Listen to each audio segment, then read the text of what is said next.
All right, I think we can go ahead and get started. Maybe now. Let's go ahead and start. So just to introduce myself, my name is Marlon Green. I'm new to the College Center and new to Pali High. I'll be serving as a college advisor and working with your students throughout hopefully the years to come. With that being said, the director, Ms. Ellis, was able to collaborate with Great Expectations College Prep to put on a great series of events. We're glad that you all were able to join us today. We want to make sure that you can get all the answers and resources that you possibly can.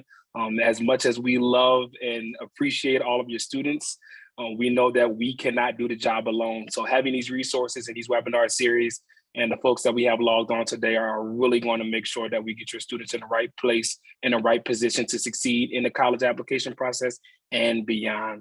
With that being said, I'm going to introduce our two presenters today. And just please forgive me. I'm going to go with first names because I want to be respectful to your last names. And I'll let you go ahead and introduce those. So first presenter we have today is Abby. Abby is a UC Berkeley grad in neuroscience with a double minor in acting and music. She's a working actor and counselor striving to help young actors find their voice during the admissions process. Her goal is to prove that there is no one path to your dream career and no better time to start navigating it than now. And something about those UC grads, I don't know, Mayim Bialik, am I saying the name correctly? Also neuroscience, but she was an actress. Mm-hmm. So something about those UC grads, they like to make sure they can diversify it. Our other presenter today is going to be Nicole. Nicole is a graduate of NYU Tisch School of the Arts, which is a BFA in drama and English. Nicole is an actor, writer, and educator. Nicole is an English teacher and tutor with Harlem Village Academies in NYC and has been a college counselor for the past 5 years, where she has specialized in working with performing arts students. Nicole is a proud member of AMO Theater Company, and her screen credits include Blackish, CSI Vegas, Stumptown, This Is Us, and the upcoming season of a major HBO series that I'm assuming is on the Hush. So without further ado, I'm going to go ahead and toss it over to our presenters to carry you all through the rest of this presentation. Have a good evening. Okay, thank you so much for that lovely introduction. So, as we've already kind of said a little bit about it, I am Abby, and I'm so excited to begin this presentation with what we're kind of going to dive into, the higher education for the artist, a beginner's guide. And I'll kind of let Nicole also introduce herself before we move on. Nicole. Hey, everybody. Thank you so much for being here. I can't see your lovely faces. I can only see our Great Expectations title page here. So if I look like my eyes are shifting around, that's why. In any case, Nicole Paycent, he went over my bio before, but mainly I absolutely love helping students and specifically performing arts students. It is a process that I went through many moons ago, and I love also seeing young artists decide to go along this career path, and I have a lot of wisdom to share, and so here I am. I hope I can help. Okay. So I think we're going to go ahead and get started. And this is a really great way to start it off, because I think a lot of people, as Nicole and I were discussing earlier today, a lot of young people get this lovely romantic idea of what the acting industry is. And you should keep that because it's true. But also deep down, you really have to ask yourself, why? Why do you want to get the degree in theater, whether it be musical theater, technical theater, dance, whatever it is? Because at the end of the day, you have to absolutely love it, because your love for it is the only thing that's going to push you through all of these hard moments that you have later down the line. And I think it's very hard to conceptualize what it is as a young person, what this career path might look like. And this presentation is going to put you in a really unique position, because you have two women who are in similar career paths who came from absolutely completely different educational backgrounds. Nicole went to one of the best acting programs, NYU Tisch. It's renowned, it's incredible. And I went to UC Berkeley for neuroscience, and now we are both pursuing careers in acting. So you can ask yourself, why the degree specifically in acting, because that's what we're here to talk about. It's why the degree. It's not why acting, it's why the degree in acting. So you got to ask yourself these questions. What do you love about it? Do you have the backup plan? I think a lot of people think to themselves, oh, I don't need a backup plan, because if I have a backup plan, that means I don't love it. Doesn't mean you don't love it. It just means maybe you want to diversify. I mean, Nicole is a writer. She also is a teacher. There are many things you can do which also fuel your passion. And then at the end of the day, and I'll probably pivot to Nicole on this because she can speak to it as of recent experience, it's, do you love auditioning? It's not maybe do you love acting? It's, do you love the chance to act at shooting in the dark and maybe getting to do it, which is, do you love auditioning? So yes, yeah, I will take it. I will take it from there. And something we'll talk much more about auditioning a little bit later in the presentation, specific to the schools that students out there who are watching, and parents of students will be auditioning for. It's a very specific process, and so we'll go over all that in a second. But what I would encourage from the very jump is start now treating your auditions like your art, because they are. And it is what you will do much more of the time than you will actually be on set or on stage doing the thing, having gotten the job. Perfect example, I was just in New York and Mexico shooting a series, and on my off days, I was shooting auditions. I had to bring my little travel ring light, and that was it. And it's just, there is always, what is the next job? What is the next job? What is the next job? And if the auditioning part of it feels mechanical, if it feels like a slog, it's going to show. And so I just highly encourage, if you have not a great relationship with auditioning, now is the time to start shifting that. So. Yeah. And if you're able to shift it now, it's really going to pay off later. Because Yes. I personally was completely horrified of auditioning in high school. And I think there was almost an encouragement to be afraid of auditioning. Like it was this huge mountain you had to climb, not that it was something that should fuel your creativity and art. So we want to shift you away from the mindset of being afraid of auditions. They are a chance to practice what you love. So, yeah, it's a chance to do it. It's a chance to be that character, even if it's for an hour. Truly. Yeah. Perfect. So this is going to pivot to now more specifics of what we're actually going to be getting into, which I'll let Nicole take this one. Cool. So one of the first questions that I ask my students is, are you interested in a conservatory education, a university, or a college? We know that the prior presentation that our cohorts did on film schools specifically touched on the BFA versus BA thing, so we won't go heavily into that. Different types of degrees, but what I think is more important, honestly, even than that, is, do you want a conservatory experience? Do you want to be at a big university and studying at a school for the performing arts or for the arts within that university? Or would you like to be at a small college? And there are a couple questions to ask yourself along these lines. First, concentrate. Do you want to concentrate solely on the performing arts, or do you also want to receive a liberal arts education as well?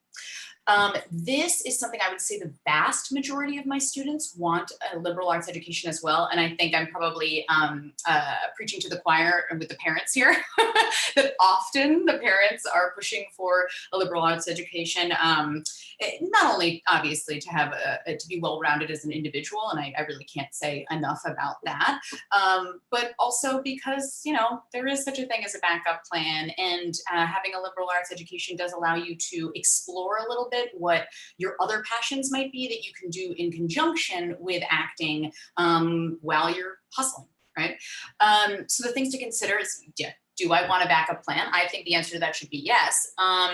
But also I want to reframe backup plan a little. I would say parallel job path, I think, is a great way of thinking about it. Backup plan makes it feel like failure is always on the line. And I think that is a scary and not productive way to go about your career. I think, what other passions do I have that can work in conjunction with this career from a time standpoint, right? How can I be flexible? Because I'm going to be auditioning a lot. So what other jobs can I be flexible at? And how can I engage my mind, body, spirit in a way that doesn't drain me for then when I have auditions and when I am on set? So Yes. Also, yeah, do I have other passions outside of the performing arts? I would also think, I would encourage, and we'll touch on this a little at the end too, I would really encourage any performing arts students, any acting students, to also explore like other areas of the business. Do you love photography? Like, might you be great also behind the camera? You know, do you love to write? Oh my goodness, you can write things for yourself. If you can shoot things for yourself and you can write things for yourself, you're already leagues ahead of other actors who can't do either. And those things can also serve as nice, like, parallel jobs to bring in money while you're acting. So things to think about. Also, yeah, how crucial is the type of degree to my future plans?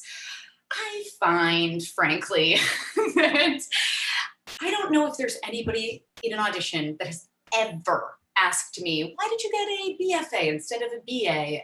It just doesn't come up. What has come up, because one of my obvious parallel jobs is English teaching, tutoring, and college counseling. And so my having a double English major tacked on to my drama degree made a big difference for me. That was important.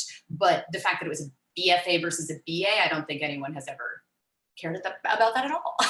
So that I would focus less on that and more about what is it that you want to study and what is the experience you want to have. And so that comes to the second part of this is, what is the overall college experience that you want to have? What is the culture, right? Things to consider, size of school and the size of classes. Something I did not consider before I went to NYU was the fact that I like small classes, and big lecture halls were never going to be a good thing for me. So fortunately, my classes at Tisch were much, much smaller. But if I had not been in so focused a program and I had, you know, half lecture halls as I was studying my liberal arts, I would have maybe been miserable. So these things are important to think about. How much does the student like participating in class versus just listening? So yeah, things to think about. Geographical location, obviously, we all know. Do you want to be in a city? Do you want, specific to this industry, do you want to be in a city that funnels you into the business afterwards, which I would say primarily would be New York and LA. London, if the student has a fantastic set of UK accents and they can fool everybody over there. That's the only way I would recommend that. Or even Chicago is another good one if the student is very into theater and would like to, and or comedy, and would like to go that route maybe before heading off to New York or LA. Or would you prefer a suburban or even a rural experience? That's totally fine too. It will determine what kind of school. And then I want to just touch quickly on conservatory. Conservatory here, that it is all day, every day, only performing arts. You are usually going to find conservatories, not always, but usually in the cities. And in terms of culture and campus life, you're just not getting any of that. You are going, it's a pre-professional path, and that's totally fine. But you just have to know that it is not the college experience of teen movies that you're signing up for. So i.e. the school spirit, the Greek life, you're not getting any of that. Whereas you could get that at a university or a college. So there you go.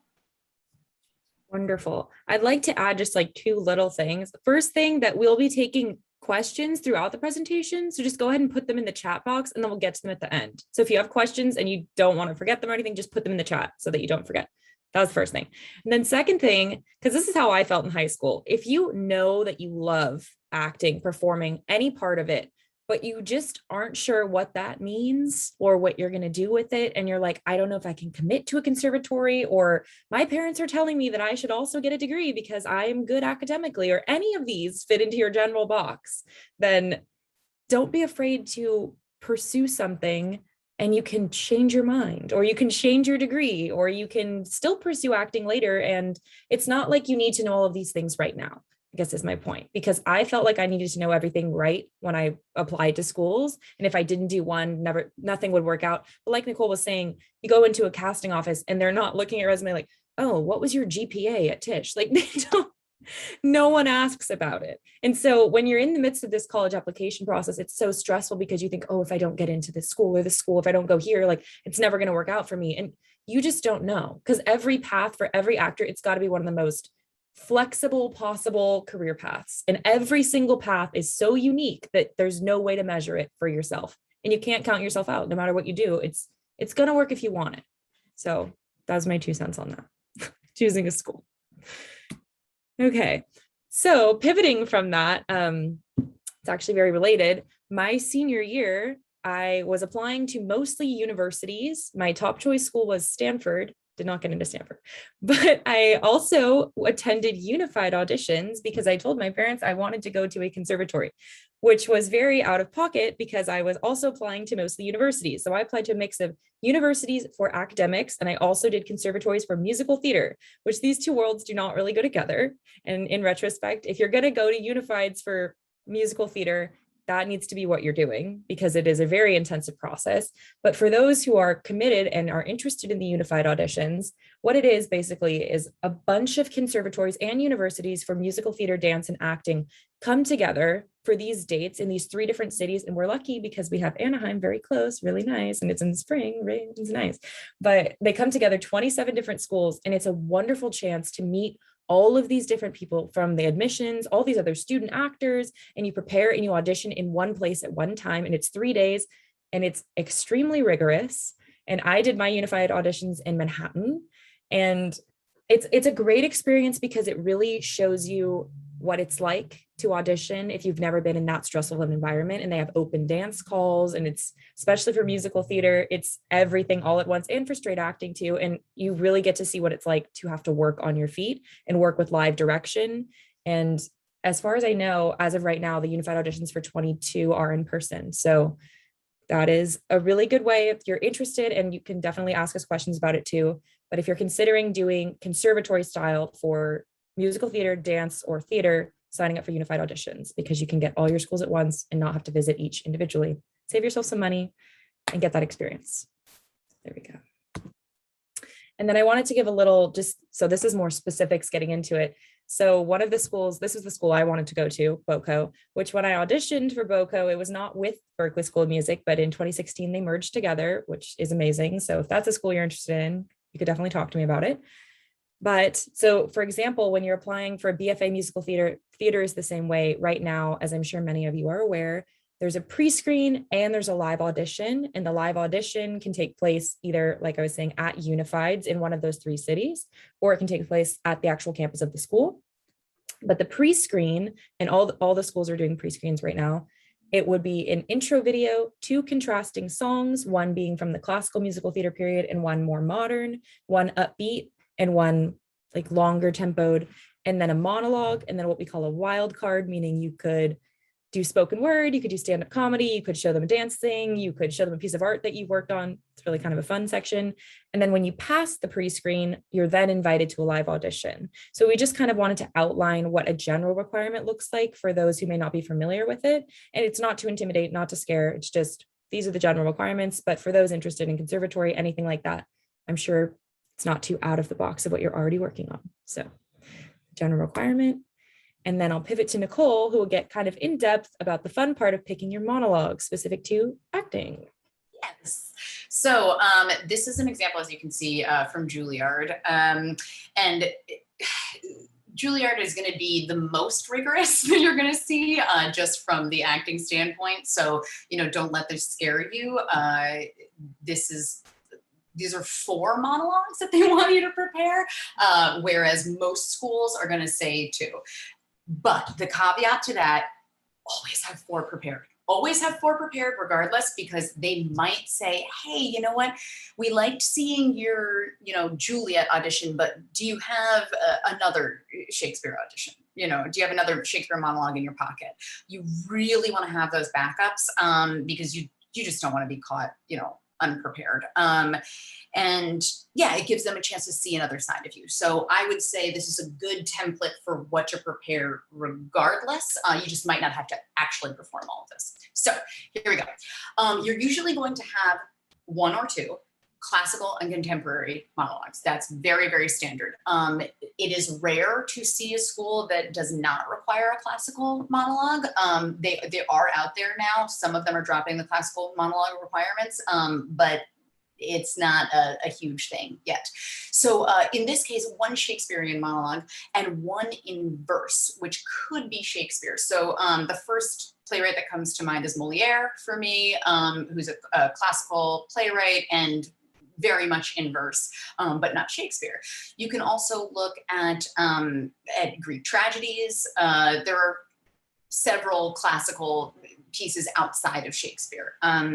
And some of them, I also will say, some of them will require verse, some schools, some will not. Some will just say it's fine if it's prose, and regardless, and I'm just gonna say this as a general thing, please get coaching on your auditions, just please. And it doesn't mean you have to pay a bunch. It doesn't mean it has to be, you know, incredibly polished tape at a studio. Like, this is not what we're talking about, but like someone you trust. Your drama teacher, if you do have a private coach, if you go to classes in LA and you love your teacher, just please get some coaching. It's really hard to direct yourself in all of this, and outside eyes are always the best way to go, I think. So then moving on to the contemporary monologues, usually one dramatic, one comic. And what I'm gonna say about this too is that sometimes instead of saying dramatic or comic, they'll say contrasting. Or they might just say, we want one classical, one contemporary, and they have to be contrasting. The easiest thing to do in that case is think about them as drama and comedy, but they could be just vastly different characters. They could be vastly different tones. The point is they want to just see more than one side of you. So that's a good way to think about it. And you can see, you know, they go into more detail on the side here. Again, this is Juilliard, and this is more specific than pretty much any other school will be, but it's good to just check out. Okay, great. And overall tips for any school here, and the exception for these tips.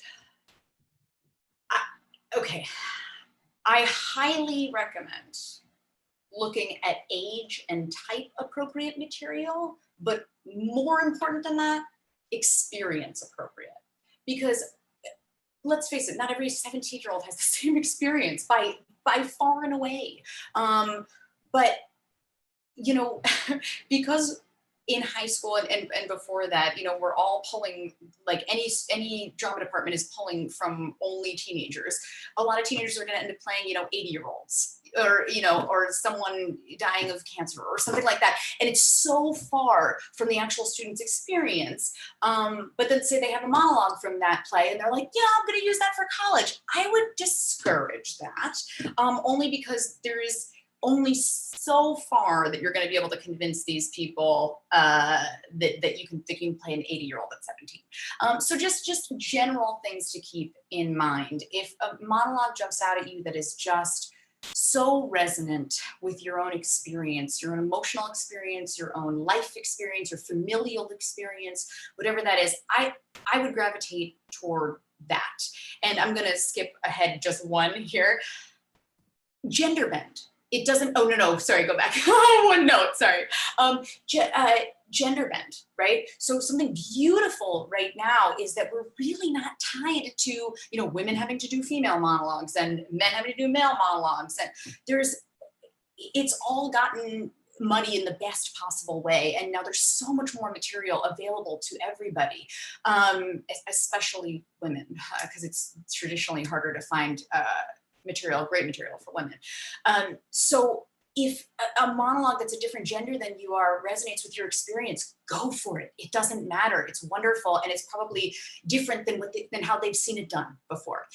Which also brings me to avoid overdone pieces. This is a lot difficult when it comes to classical material, specifically Shakespeare, because he stopped writing centuries ago. So you only have so much, and the lesser done Shakespeare monologues are lesser done usually for a reason. Sometimes they're great and they're just lesser done, and sometimes they're just not as dynamic. So you have to make that call. Again, I would highly recommend consulting with a drama teacher, a coach, whoever you trust about this. But generally speaking, there are some monologues, there are some contemporary monologues definitely that are overdone. Like Oleana from Mammoth is overdone. Things like that, where they've just seen it a million times and you don't want to be the 1,000,001st time they've seen it, and it'll just wash over them. So you don't need to do something obscure, but unless you have a really original take on something that's overdone, just avoid it. And finally, please, for the love of God, read the whole play before you go into the audition. Most of these schools are not going to allow you to do pieces from screen, from film and TV. That is changing a little, but most of these, they're going to ask for monologues from plays, not just monologues that have been written sort of in the ether, right, as their own piece, but monologues that come from whole plays. And you are likely going to have an interview after your audition in which they may ask you about the context of the monologue within the play, and you do not want to be caught going like, oh, I actually didn't read the play. So I hope that would go without saying, but it doesn't. So please read the whole play. There you go. Yeah, that is so true. And I want to just add one thing we can actually pivot as we go, but so we're going to talk about resumes, and this kind of ties into what Nicole was saying as well. But when I was at my unified audition, I had my 2 monologues prepared, and I had another one on reserve, and I was asked to do the one on reserve.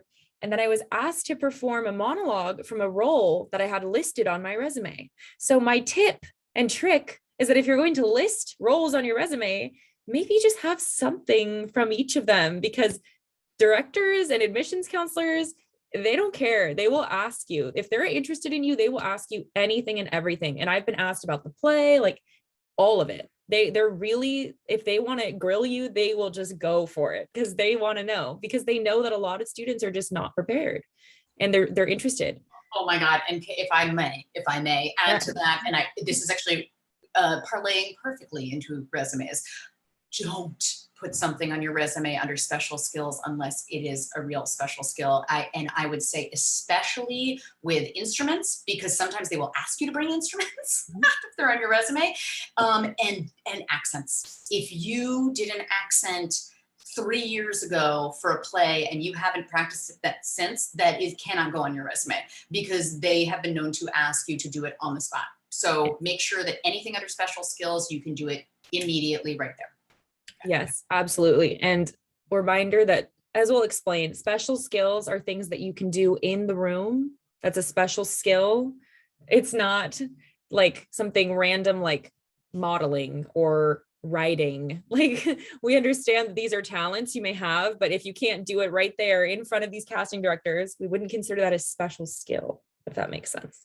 So starting with resumes, obviously you're in high school, so you shouldn't have that many things. So don't feel like I have nothing on my resume. Of course you do. Of course, everyone has some amount of skill that you can put on your resume that's going to be contributable to you applying to schools. But for one, never lie. Don't put things on your resume that aren't true, because someone will find out about it and you will regret it. Like we were saying with the special skills, don't make up credits, nothing like that, because what you have is enough. And if it's not, you will add to it. So that's fine. We're going to go into a little bit about what exactly goes and how it goes. And so this is kind of a funny one, but I used my sister's resume and my own resume from high school because hers was really good. I helped her with it. So my sister just started at USC and she's in the Thornton School of Music as an opera vocal performance major.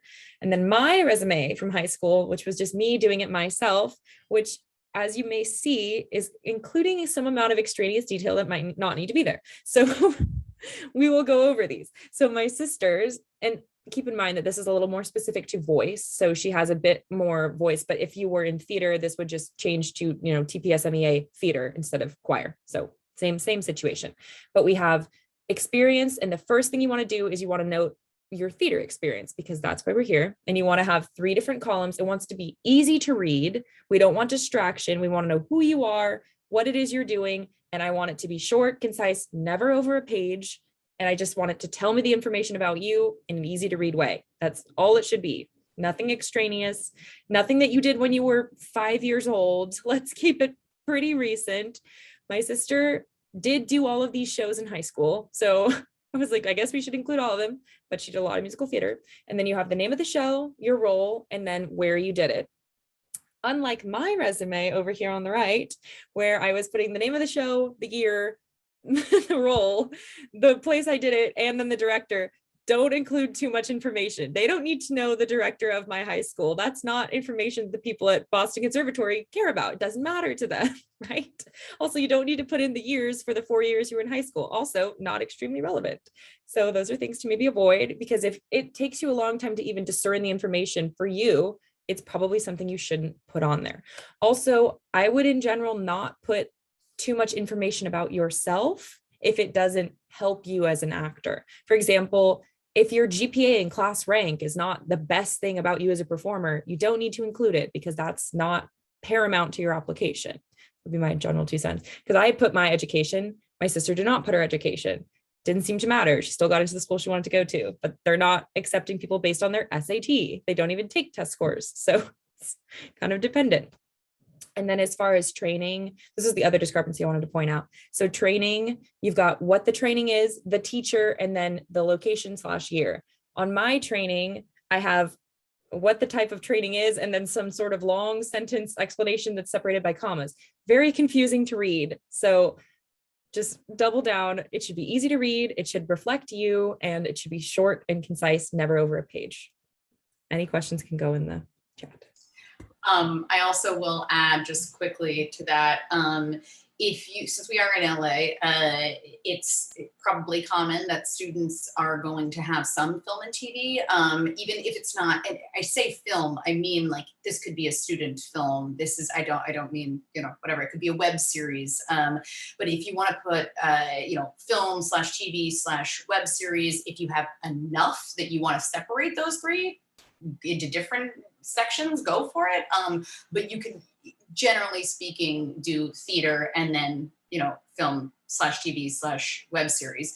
And what I would say is no, unless it's a big TV show or movie, no one is going to know what the name of your character is. And what is, if you have professional credits, so I know some students do, saying co-star, guest star, recurring, or lead, series regular is the way to go.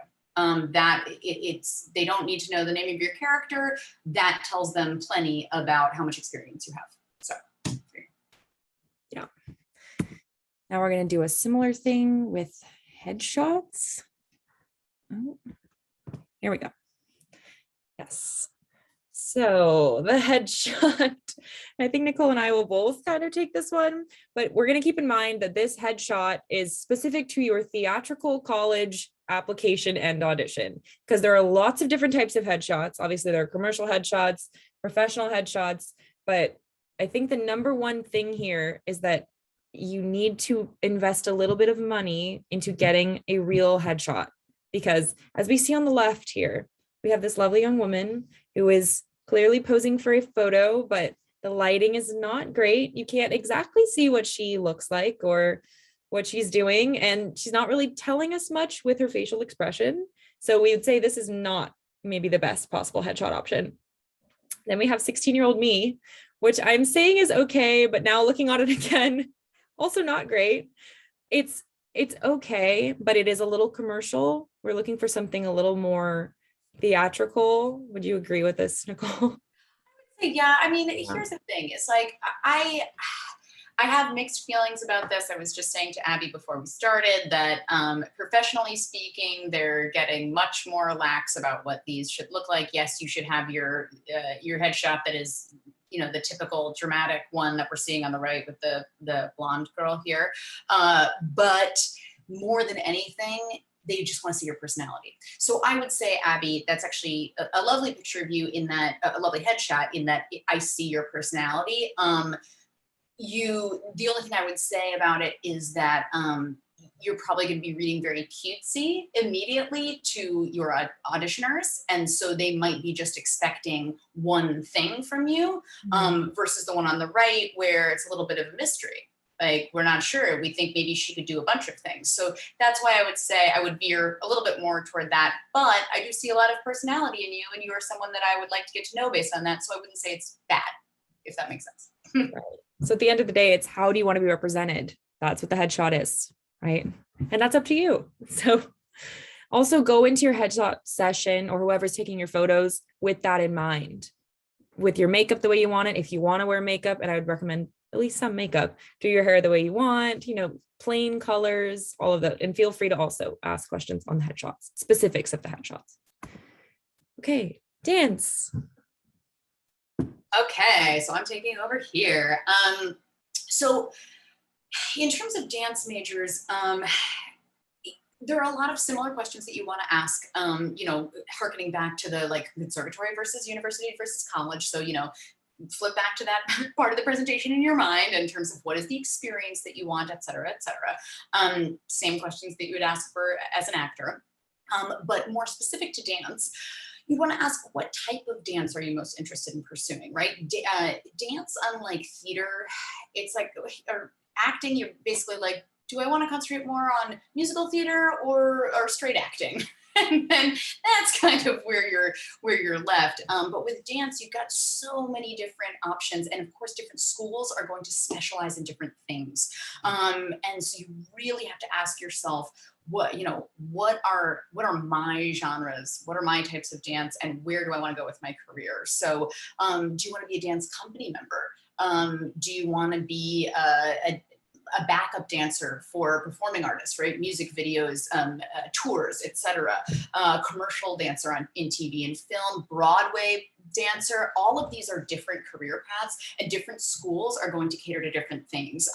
So homework, like any of this. When you're looking up the different schools, be very specific about where it is that you want to go with your career. And if you don't know the answer to that yet, look at schools that have more of an overarching general dance program where you're going to get tastes of everything. So then, and the next part of this is, do you eventually see yourself teaching dance, becoming a choreographer, or seeking a graduate degree in dance? In other words, does your interest in dance extend beyond just performing? If so, you're going to want to look at schools that allow you to get experience in those things specifically, that are not just churning you out to be a backup dancer on Broadway. So, yep. And next, dance audition process. It mirrors the acting and musical theater audition process in certain ways and deviates in other ways.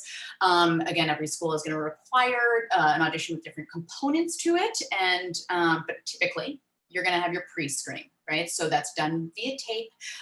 It's going to be maybe a 2 to 3 minute piece of your choosing. And again, they might say, we want a contemporary piece, we want, part ballet, and then maybe something contrasting, whatever.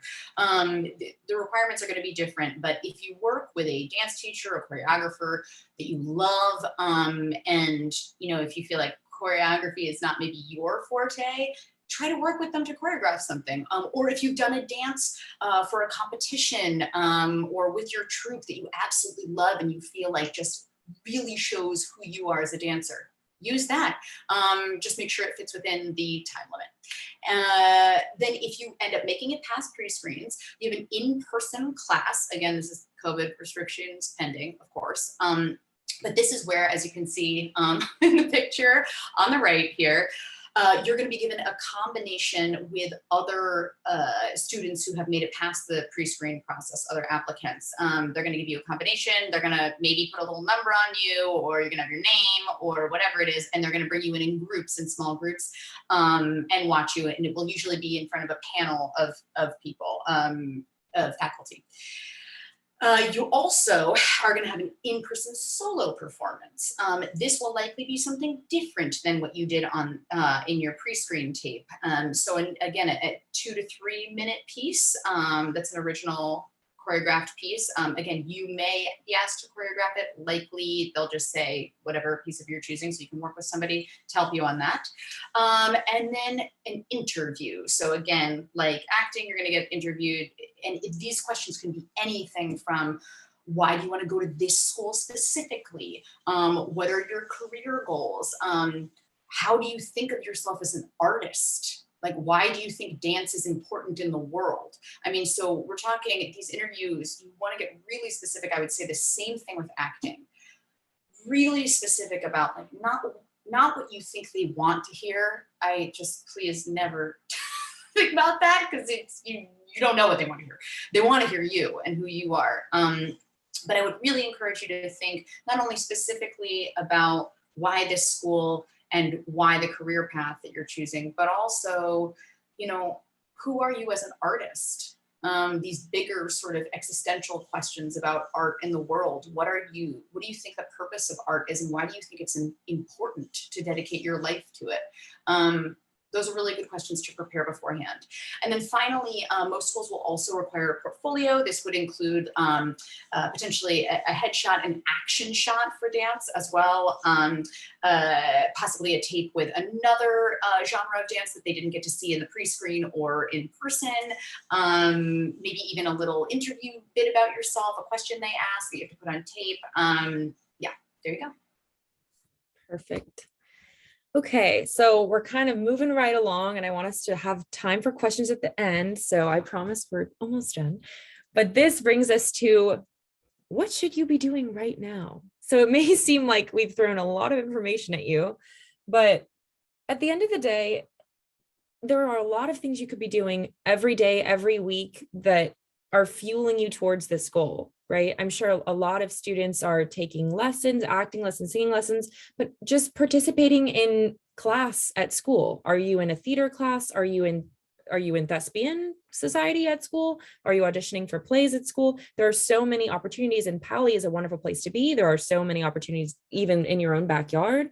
And then beyond that, we wanted to talk a little about the amount of programs that we have in the LA area, or universities like UCLA, La Jolla Playhouse, USC, that you can apply for in the spring to give yourself a chance to get to know, maybe you're in a place where you're not sure if you want to branch out and maybe explore a different part of the performing arts, and you're not exactly sure, but you're in a place where you can try that. And some of these are online, low commitment, a couple weeks, and they're very accessible. So you want to give yourself as many different options to explore what you want to do and when you want to do it, but you can do that right now. So that's what you should be doing right now, in my own opinion. I would add also the Blank has a great Young Playwrights Festival that they do every year. And I know several graduates of that who were able to use that on their resume to get into conservatories as actors. So again, like more and more people like to see diversity within actors, just because, I mean, content creation is king, right? And how many actors do we see now who are creating their own shows? So part of the thing here is that, schools want to be able to say, hey, we have famous alum. Right. And so if they know that, oh, this person can write and direct their own stuff too, that person probably has a better chance of being able to be successful. So again, look into these opportunities for dramatic works festivals, opportunities to direct something if you're into that, whatever. Absolutely. And then in addition to that, we do have the advantage of being located in LA. So if you're interested in testing the waters in film and being a PA and writing something and doing anything that's even tangential in film and TV or commercial work, sign up for one of these casting networks. And they're so accessible to students. They're much less expensive. Or you could even just do a trial, like the first month is free on Backstage. And many of these you can get referred and just see if there's something that interests you. And just, submit, try it, see what it's like. Now is the time. Yes, and I personally would say Actors Access is the most user-friendly. So it really allows you to put, not just your profile in there. It's pretty easy to do, to make a profile, but it's also easy to create your own settings. So you get casting alerts that are catered specifically to you. Lots of non-union stuff, so you don't have to worry about SAG and all of that if you're not in SAG yet. I just personally, Actors Access might be a good place to start. Yeah, great. And then don't get afraid by this lovely table that we've created. It seems a little intimidating, but if you're someone like me who loves numbers and tables and charts and that works for you, then I created this little table, which we'll also give the slideshow after so you can have access to this. But my point in creating this table is that throughout your 4 years of high school, you want to be allocating your time differently to all of your different extracurriculars. But the main point here is that you have enough time to do everything and it will get you to your end goal. But as you get further on to your junior, senior year, you want to be moving your time to devoting for prep for auditions, and your applications and all of that stuff, and moving on to, like, as Nicole was saying, getting a private teacher to help you with your application prep, and that'll become your primary goal. But freshman, sophomore year, you want to be testing the waters, you want to be in thespian, you want to be auditioning for the school plays, all of that stuff, building up your resume, as we were discussing. If you're afraid that your resume is not heavy enough, not bulky enough, that's your chance, that's your time. If you think, oh, I'm already a junior, don't be afraid, never fear. There's still time. There's plenty of time. Like, you could get involved in the Young Playwright Society, talk to your counselors at Poly, as we were talking about, get involved in a summer program, even if it's virtual, write something of your own, read a new play, just see what sparks your imagination, and don't get afraid of the percentages, please. All right. So final thoughts, like we were saying, there's obviously no one path. You can get a degree in neuroscience and study jazz and think you're going to medical school and then move to LA and become an actor. Or you can go to New York and get a degree from NYU Tisch and then be on an HBO show. So there is no one path, folks. And yes, and also on that, don't let anyone tell you what you can and can't do. The answer is going to be no 99% of the time, but it is your job to find a way. This path, I can't emphasize enough. I would say this is not for the faint of heart, which is true. But more than anything, it's not for somebody who expects a sprint. It's not a sprint, it is a marathon. And it is also about finding ways to ground yourself and love yourself and have self-worth outside of whatever the answer to the audition is. There are a million factors that go into casting, and same with college applications. There are a million factors that do not have to do with you personally. All you can do is bring your best, your most thorough investigation of that character, and be as prepared as possible.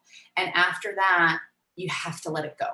And it is a daily practice not to take it personally and to just have resilience. But just know that no is part of it, and that is okay, and it doesn't mean anything about your prospects. Absolutely true. And it's really a hard thing. And just because you can't feel that way now doesn't mean you won't ever feel that way. And muscle, you build it. Yeah, it's something you're going to be battling with forever, basically. And you should be, because everyone else feels this way too. It's not like you're alone. All actors feel this way. And then that brings us on to art is collaborative. All actors feel this way. All actors feel completely lost, like every day is new. What am I doing? All of this all the time. But it's a community and we're here to lean on each other. So if you want to pursue this career, you are with a wonderful group of people who also have your back and want to pursue it too. And we're in it together. So put yourself out there and you're going to do amazing. You're going to break a leg at those college auditions. And I just saw Melinda sent in a very good question here that I would love to read aloud and we can talk about. How important are grades / GPA to performing arts and colleges? So here's the thing, because of course, when the performing arts as an extracurricular activity in high school is incredibly demanding. I mean, we all know this. It is, and I guess it's good in that way because the business is incredibly demanding. So it really prepares you if you are involved in every single thing in high school. So in terms of balancing that with your grades and your academics, this goes back to the question of, do you want to go to a conservatory, a university, or a college? And what level of those? So conservatory, I'm going to tell you right now, they don't care about your grades. They don't care about your grades. You want to apply to Juilliard? They don't care. Like what matters is what you do when you walk in that room. No one was going to turn Robin Williams away because he failed a class. Like no one. So just to give an example.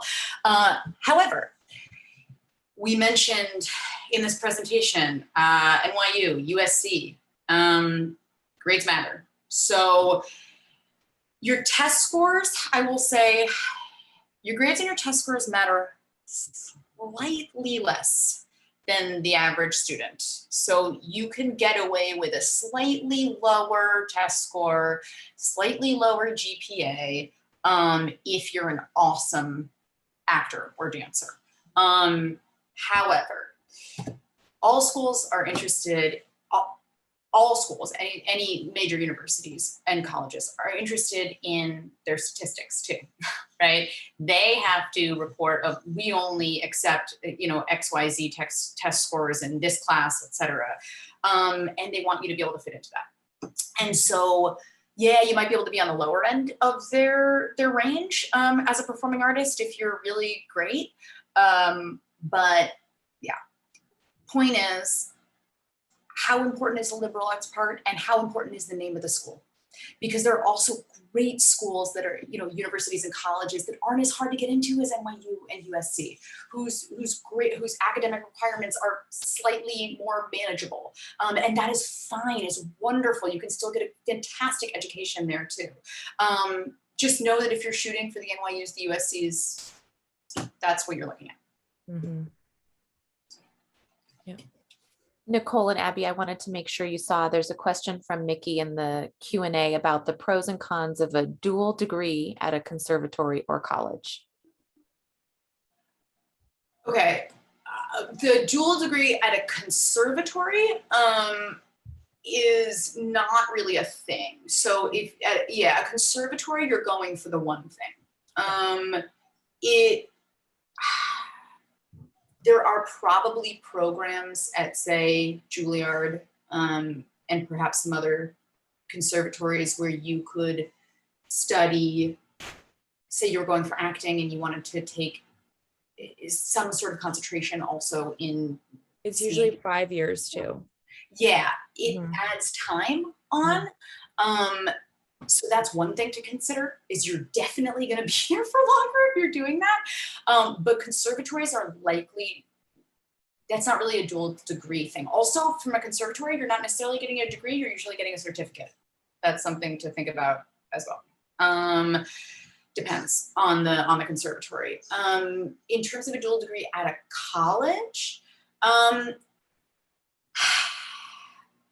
this totally depends on how rigorous the program is. So say you're looking at a university, right? Say, I'll just use Tisch because it's my easiest point of reference, obviously. But within Tisch, you have the different departments. You have drama department, film department, dance, etc. If you are in the drama department, you are then broken up into a studio. You are at conservatory 9 to 6 p.m. 3 days a week. And then the other 2 days a week, you're taking your liberal arts classes. And then every single night after your classes are over, you're in rehearsals. It is usually very hard to get a dual degree without killing yourself during the process, you know what I mean? Without just totally burning yourself out. That said, there are exceptions that are made. I had a cohort of mine who desperately wanted to also do dramatic writing, and thank God she did, because she writes for Rick and Morty now, so she's very successful. And she's not acting anymore, so she ended up actually just using the writing degree while doing acting. I have another cohort who was in journalism as well.